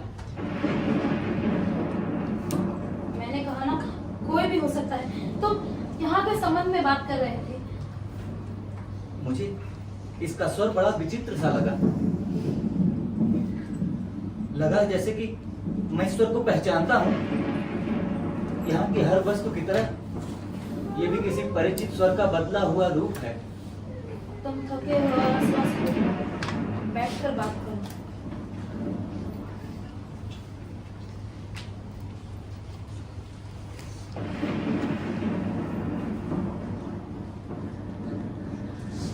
मैंने बहुत बार अपने संबंध में सोचा है मल्लिका, और हर बार इसी निष्कर्ष पे पहुंचा कि अंबिका ठीक कहती थी।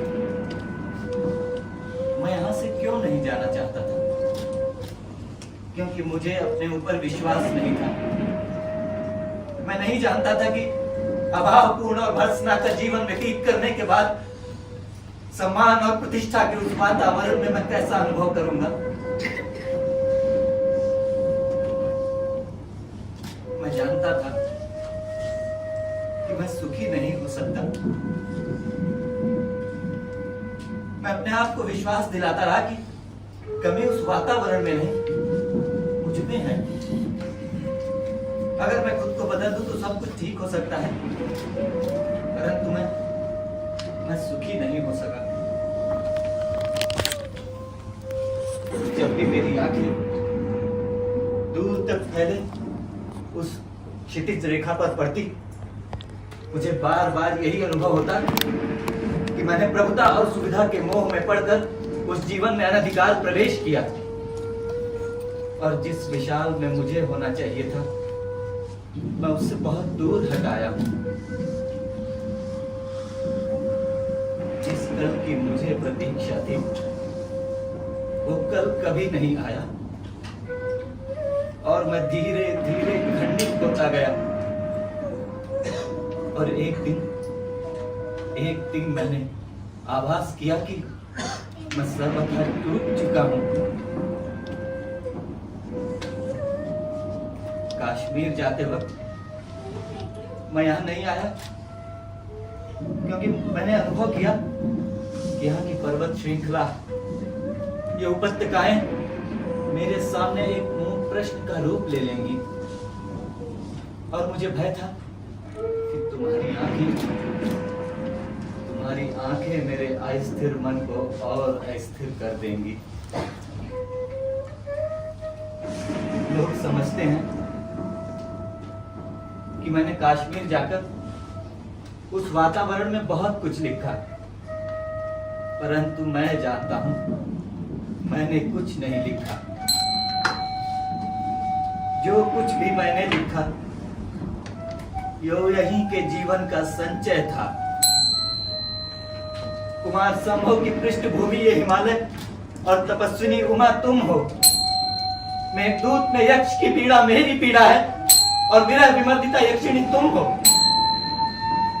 अभिज्ञान शकुंतला में शकुंतला के रूप में तुम ही मेरे सामने थी। मैंने जब जब लिखने का प्रयत्न किया, मेरे और तुम्हारे इतिहास को बार बार दोहराया और जब भी उससे हटकर लिखना चाहा, रचना प्राणवान नहीं हुई। रघुवंश में अच का विलाप मेरी ही वेदना की अभिव्यक्ति है और मैं चाहता था कि तुम ये सब पढ़ पाती, परंतु सूत्र कुछ इस तरह से टूटा था कि सूत्र कभी नहीं टूटा।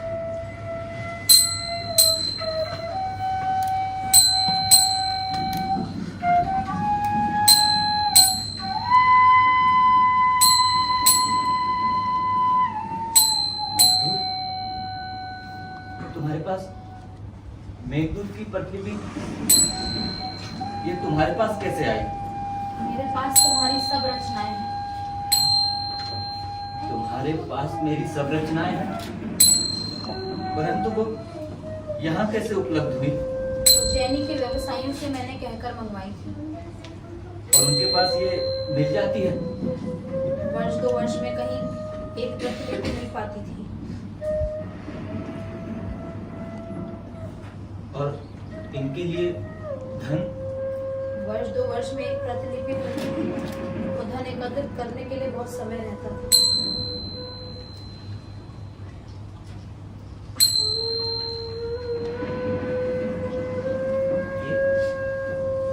ये कौन सी प्रतिलिपि है? ये मेरी कौन सी रचना है?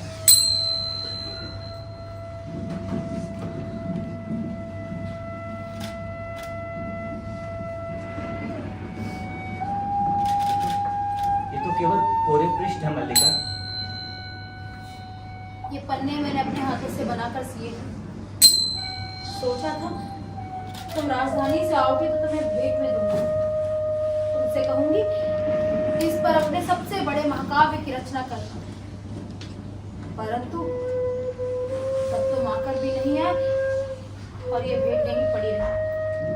अब तो इसके पन्ने भी टूटने लगे हैं। मुझे कहते ये संकोच होता है कि ये तुम्हारी रचना के लिए थे।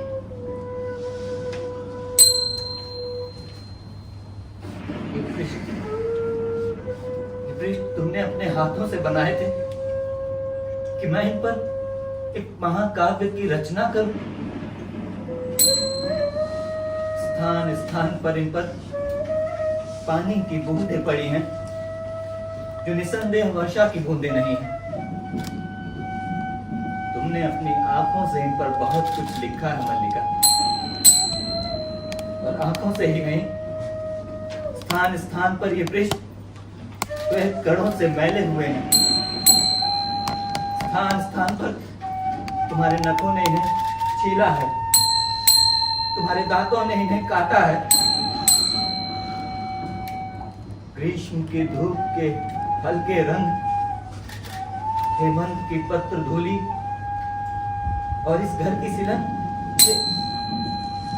ये पृष्ठ अब कोरे कहाँ है मल्लिका?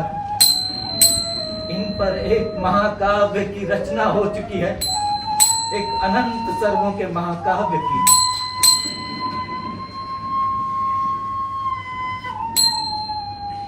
क्या इन पर और कुछ नया लिखा जा सकता है?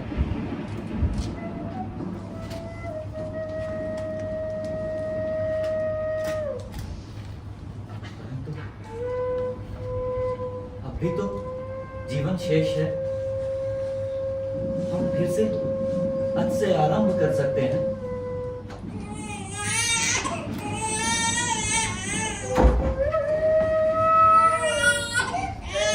मल्लिका, किसके रोने के स्वर हैं ये? ये मेरा वर्तमान है। तुम्हारा वर्तमान?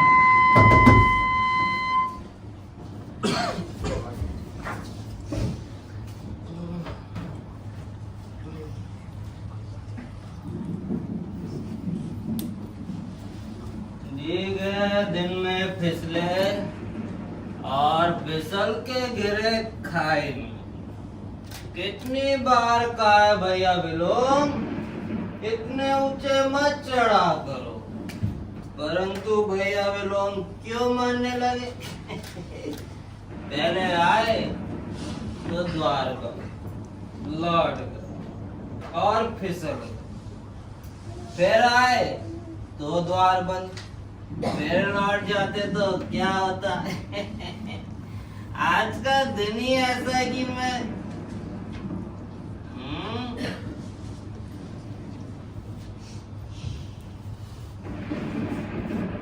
ना जाने आंखों को क्या हो गया।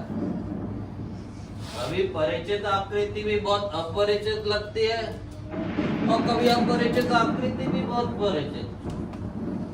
अभी इतनी परिचित आकृति और इसे मैं पहचान नहीं पा रहा हूँ। आकृति पुरानी सी लगती है, व्यक्ति नया सा। क्यों बंधु, तुम मुझे पहचानते हो? आकृति बदल गई है, परंतु व्यक्ति आज भी वही हो। शब्द भी परिचित है और अर्थ भी।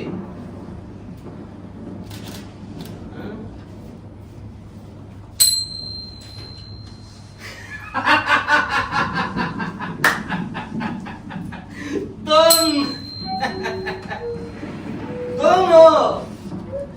गिरने और चोट खाने का सारा कष्ट दूर हो गया। इतने वर्षों से तुमसे मिलने की लालसा थी, आज पूर्ण हो गई। गले नहीं मिलोगे? क्यों? मेरा ये शरीर मैला इसलिए या मुझी से घृणा है? परंतु इस तरह तुम्हारा और मेरा संबंध टूट नहीं सकता। तुमने कहा था ना कि हम दोनों एक दूसरे के बहुत निकट पड़ते हैं, कहा था ना? मैंने इतने वर्षों में उस निकटता में अंतर नहीं आने दिया। मैं तो समझता हूँ कालिदास कि अब हम और भी निकट पड़ते हैं। क्यों मल्लिका, मैं ठीक नहीं कहता? तुम यहाँ पर ऐसे स्तंभित सी क्यों बैठी हो? अब तो विलोम इस घर में याचित अतिथि नहीं है। अब तो अधिकार से आता है। अब तो कालिदास का अतिथि और उपक्रम कर सकता है। नहीं, तुमने कालिदास के अतिथि का उपक्रम नहीं किया अभी तक। वर्षों में अतिथि आया है और उसका अतिथि ना हो। मल्लिका, तुम तो जानती हो कालिदास को इस प्रदेश के हरिण शावकों का कितना मोह है। एक हरिण शावक कालिदास इस घर में भी है। तुमने मल्लिका की बच्ची को नहीं देखा? उसकी आंखें किसी हरिण शावक से कम सुंदर नहीं है। और जानते हो अष्टावक्र क्या कहता है? क्या कहता है? अरे बिलोल, तुम नहीं चाहती कि कालिदास जाने की अष्टावक्र क्या कहता है? परंतु मुझे उसकी बात पे कभी भी भरोसा नहीं होता। मैं तो चाहता हूँ कालिदास ही स्वयं देख के बता दे कि बच्ची की आकृति क्या सचमुच विलोम से मिलती है।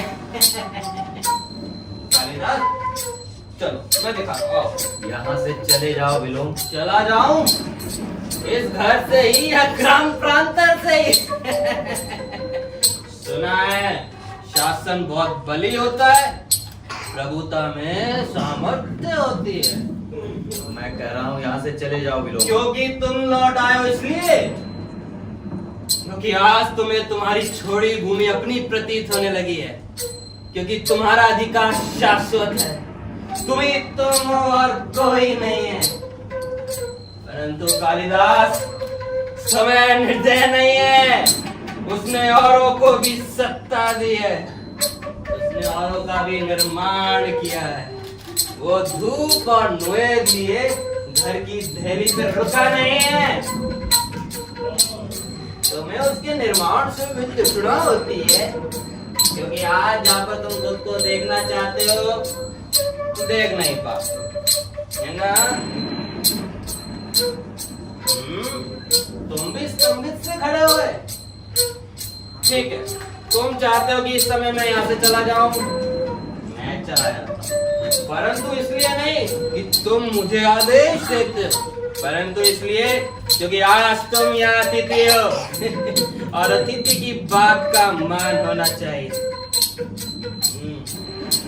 मल्लिका, ध्यान रखना कालिदास के अतिथि में कोई कमी ना रहे। जो अतिथि वर्षों में आया है ना जाने फिर कब आएगा।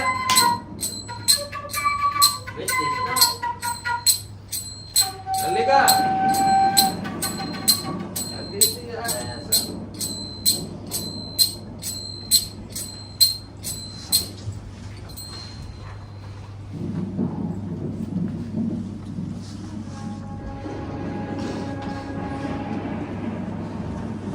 क्या सोच रहे हो?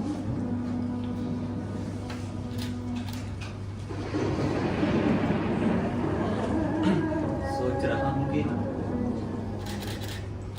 एक ऐसा ही आषाढ़ का दिन था। वो घाटी में ऐसे ही मेघ भरे हुए थे। असमय अंधेरा हो आया था और मैं एक आहत हरिण शावक को अपनी बाहों में लेकर यहाँ आया था और तुमने उसका उपचार किया था। और भी तो कुछ सोच रहे हो? अब सोच रहा हूँ कि ये वही चेतना है जिसमें कंपन होती है, वही हृदय है जिसमें आवेश जागता है, परंतु इन कोरे पृष्ठों का महाकाव्य तब नहीं लिखा गया था। मल्लिका, तुम कह रहे थे तुम फिर से आरंभ करना चाहते हो। मैं कह रहा था कि हम फिर से अर्थ से आरंभ कर सकते हैं। संभवतः इच्छा के साथ वो मन का द्वंद था, परंतु देख रहा हूं कि समय, देख रहा हूं कि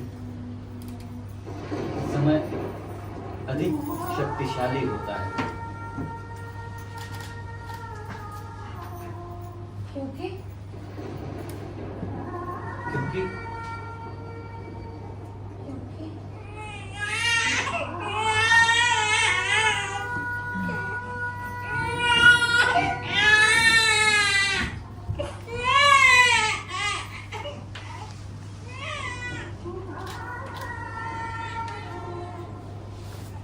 क्योंकि वो प्रतीक्षा नहीं करता।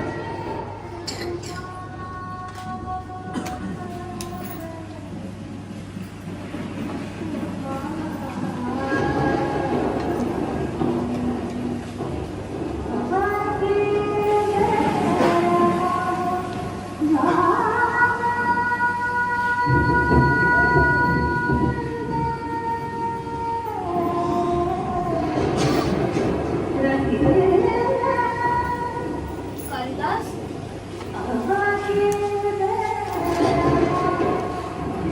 कालिदास कालिदास